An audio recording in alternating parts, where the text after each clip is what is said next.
महापालिका आयुक्तांना सूचना दिल्या, पोलीस आयुक्तांना आणि स्टेट डिझास्टर यांना सूचना केल्या की या ताबडतोब रेस्क्यू ऑपरेशन सुरू करा।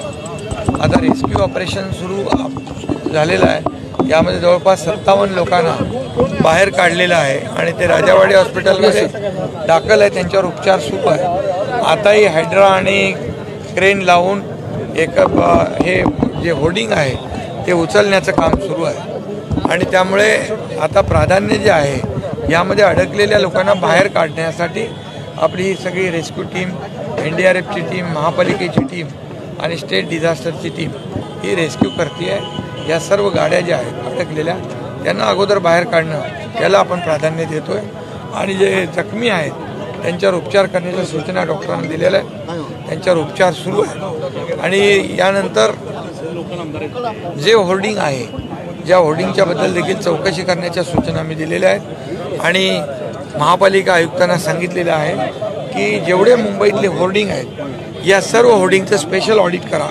स्ट्रक्चरल ऑडिट करा आणि जे विदाऊट परमिशन, विदाऊट लायसन्स आहेत हे सर्व कापून टाका, त्यांच्यावर गुन्हे दाखल करा आणि त्यांच्यावर कठोर कारवाई करण्याच्या सूचना मी दिल्या। सर, सरकारकडून काय मदत जाहीर केली? जखमींचा सर्व उपचाराचा खर्च सरकार करेल आणि जे मृत्युमुखी पडलेत त्यांच्या परिवारांना देखील मुख्यमंत्री सहायता निधीतून आपण तात्काळ 5 लाख रुपये देण्याचा देखील निर्णय घेतला। सर, किरीट सोमय्यांनी पत्र टाकलं होतं आणि 13 तारखेला कारवाईचे आदेश आज महानगरपालिकेने दिले, त्याच्याबद्दल काय सांगा? नाही, किरीट सोमय्यांनी जे पत्र दिलेलं या पत्राची देखील सगळी संपूर्ण चौकशी केली जाईल। त्यांनी देखील तो धोका ओळखूनच पत्र दिलं होतं। त्यामुळे होर्डिंग, जे कोणी होर्डिंग धारक आहेत यांना कुणाच्याही जीवाशी खेळण्याचा अधिकार नाही आणि याच्यावर जे आता झालेलं आहे याच्या सदोष मनुष्यवधाचा गुन्हा देखील दाखल त्याच्यावर होईल आणि कुणालाही यामध्ये जेवढे होर्डिंग आहेत, जेवढे स्ट्रक्चर, जेव्हा अलर्ट येतो एखाद्या वादळ वाऱ्यामुळे काही घटना घडू शकते, या सर्व संपूर्ण मुंबईत नाही राज्यामध्ये सूचना दिलेल्या आहेत। डिझास्टर मॅनेजमेंटचे प्रमुख आणि मुख्य सचिवांना मी सांगितले की सगळ्यांना अलर्ट करा आणि अशा प्रकारचे कुठलेही स्ट्रक्चर पडू शकतात हे त्या ठिकाणी त्याच्या उपाययोजना करण्याच्या सूचना मी दिली। पहिल्याच पावसामध्ये अशी परिस्थिती आहे सर, जो घटना हुई है इसको लेकर शिकायत पहले भी ये घटना बहुत ही दुर्भाग्यपूर्ण घटना है और ये पहले तो रेस्क्यू करना ज़रूरी है और रेस्क्यू टीम यहाँ काम कर रही है। लगभग 57 लोगों को बाहर निकाला है वो राजावाड़ी हॉस्पिटल में दाखिल हुए हैं, उनके ऊपर उपचार शुरू है और रेस्क्यू टीम और भी कई गाड़ियाँ यहाँ पर फंसी हुई है, उनको निकालना ये हमारी प्रायोरिटी है और जो भी क्रेन है, हाइड्रा है, सब यहाँ पर लगाया है और अभी जो जितने भी होर्डिंग है मुंबई में उसका स्पेशल ऑडिट हो, स्ट्रक्चरल ऑडिट हो, जो विदाउट लाइसेंस, विदाउट परमिशन है उनको काट दिया जाए, उनके ऊपर कार्रवाई की जाए और जो आज इसके लिए जो जिम्मेदार है उसके ऊपर सदोष मनुष्यवध का गुना दाखिल करने की भी सूचना की। सर, जो घायल हुए हैं और घायल जो है उनका पूरा उपचार जो है गवर्नमेंट करेगी। जिनकी मृत्यु हुई है उनके परिवार को तत्काल मुख्यमंत्री सहायता निधि से 5 लाख रुपए का प्रावधान किया जाएगा।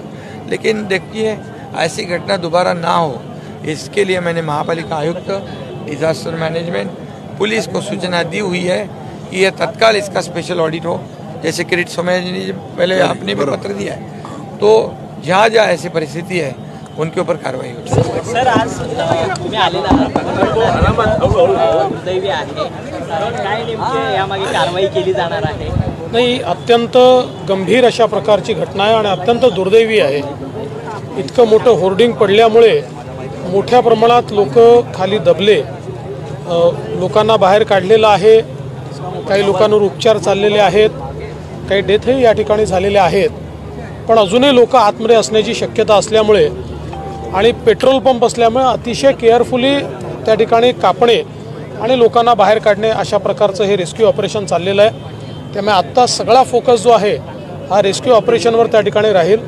प्रत्येक व्यक्ती जो कोणी आत संभवित आहे अशा प्रत्येकाला बाहेर काढतपर्यंत हे रेस्क्यू ऑपरेशन या ठिकाणी चालवलं जाईल।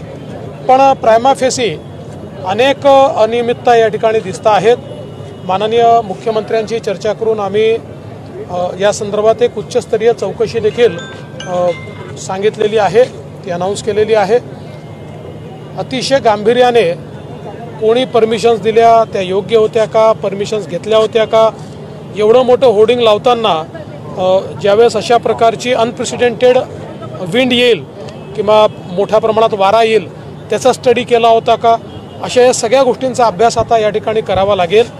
मला अशी देखील माहिती आहे की काही नोटिसेस देखील त्याला सर्व झाल्या होत्या, मग त्याच्यावर का कारवाई झाली नाही, या सगळ्या गोष्टी आता या ठिकाणी पाहण्यात येतील आणि या सगळ्या गोष्टीचा अभ्यास करून आवश्यकता असेल तर सदोष मनुष्यवधाचा गुन्हा देखील या संदर्भात दाखल केला जाईल. कारण अशा प्रकारे लोकांचे जीव धोक्यात घालणं हे मला असं वाटतं की कुठेच खपवून घेतलं जाणार नाही. यासोबत माननीय मुख्यमंत्री महोदयांनी मुंबईमध्ये जेवढे मोठे होर्डिंग्ज आहेत त्याचं इमिजिएट ऑडिट करण्याचे देखील त्या ठिकाणी आदेश दिलेले आहेत. कारण आत्ताच्या परिस्थितीमध्ये आपण पाहतोय की बेमोसमी वारे हे खूप मोठ्या प्रमाणात येत आहेत. अशा प्रकारचे वारे या दिवसांमध्ये कधी येत नव्हते, पण हे क्लायमेट चेंजमुळे आपल्याला ते वारे मोठ्या प्रमाणात पाहायला मिळत आहेत. अजूनही काही अलर्ट्स आपल्याकडे वाऱ्यांच्या संदर्भात येत आहेत आणि म्हणून अशी दुर्घटना दुसरीकडे कुठे होऊ नये या दृष्टीनं तात्काळ हे ऑडिट करायला सांगितलेलं आहे. त्या टीम्स देखील BMC लगेच डेप्यूट करते. उद्यापासून ऑडिट सुरू करून विशेषतः पहिल्या टप्प्यामध्ये जेवढे लार्ज साईज होर्डिंग्स आहेत त्या होर्डिंग्सचं ऑडिट त्या ठिकाणी केलं जाईल आणि जे काही लोक आता आतमध्ये असण्याची शक्यता आहे त्यांना काढण्याचीच प्राथमिकता असेल. ज्या लोक मृत्युमुखी पडले, खरं म्हणजे त्यांचा जीव काही आपण परत देऊ शकत नाही, पण माननीय मुख्यमंत्र्यांनी त्यांच्या परिवाराला मदत देण्याची घोषणा त्या ठिकाणी केली है. सर, हिंदी में जानना चाहेंगे कि आज जिस प्रकार से दुर्घटना हुई है उसके बाद क्या कड़े कदम जो उठा रही है? देखिए, एक प्रकार से ये बहुत ही दुर्दैवी इस प्रकार की घटना है जिसमें बड़ा होर्डिंग यहाँ पर पेट्रोल पंप पर गिरा और नीचे जो गाड़ियाँ थी वो गाड़ियाँ उसमें ट्रैप हुई. कई लोगों को अभी बाहर निकाला जा चुका है और कुछ डेथ्स भी इसमें हुई है. लोग अभी भी अंदर होने की संभावना है. उस संभावना के चलते बहुत ही केयरफुल रेस्क्यू ऑपरेशन चल रहा है. क्योंकि यहाँ पर काट कर रेस्क्यू करना पड़ता है और पेट्रोल पंप है, इसलिए एक बड़ी रिस्क है. इसलिए उसको बहुत सावधानी के साथ जो फायर ब्रिगेड और बाकी सारा विभाग है यहाँ का वो उसको रेस्क्यू ऑपरेशन को अंजाम दे रहा है. और जब तक आखिरी व्यक्ति को बाहर नहीं निकालते तब तक ये रेस्क्यू ऑपरेशन यहाँ पर चलेगा. मूल रूप से जिस प्रकार का ये होर्डिंग था और उसमें किस प्रकार की परमिशन उन्होंने ली थी कि नहीं ली थी, ये सारी चीज़ों की अब जांच होगी. और विशेष रूप से इतना बड़ा होर्डिंग जब लगता है तो विंड स्पीड का कोई स्टडी किया था, उसके बारे में कोई विचार किया था कि नहीं किया था, ये सारी चीज़ें हम लोग देखेंगे और आवश्यकता होगी तो एक प्रकार से इसमें सदोष लोगों को मारने का जो एक गुनाह है वो भी हम लोग दाखिल कर सकते हैं. क्योंकि अगर केयरलेसनेस हमको यहाँ पर दिखाई पड़ी तो मुझे लगता है कि उसमें किसी को छोड़ने का कारण नहीं है. इस प्रकार से आम आदमी का जीवन एक प्रकार से उसको धोखे में डालना ये बहुत गलत बात है. तो इसके ऊपर बहुत कड़ी कार्रवाई सरकार की ओर से की जाएगी. माननीय मुख्यमंत्री जी ने एक और बात के आदेश दिए हैं कि पूरे मुंबई में जो बड़े होर्डिंग्स है उसका एक प्रकार से ऑडिट कल से BMC शुरू करेगी. क्योंकि अभी ये ध्यान में आया है कि बेमौसम जिस प्रकार से तेज़ हवाएं और तूफ़ानी हवाएं चल रही है और मुझे ऐसा लगता है कि अनप्रेसिडेंटेड इस प्रकार का एक मौसम का जो बदलाव है इसके कारण भी एक खतरा खड़ा हुआ है. और ये आज घटना हुई, ऐसी घटनाएं हो सकती है.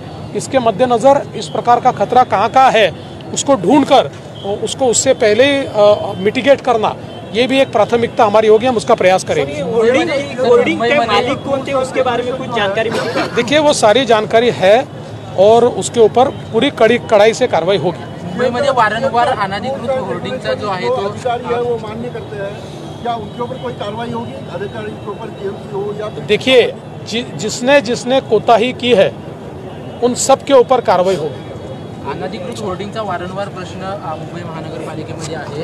ह्या होर्डिंगला जी परवानगी होती त्याच्यापेक्षा जास्त उंचीचं होर्डिंग बनवण्यात आलं होतं. म्हणूनच ऑडिट करायचं सांगितलेलं आहे.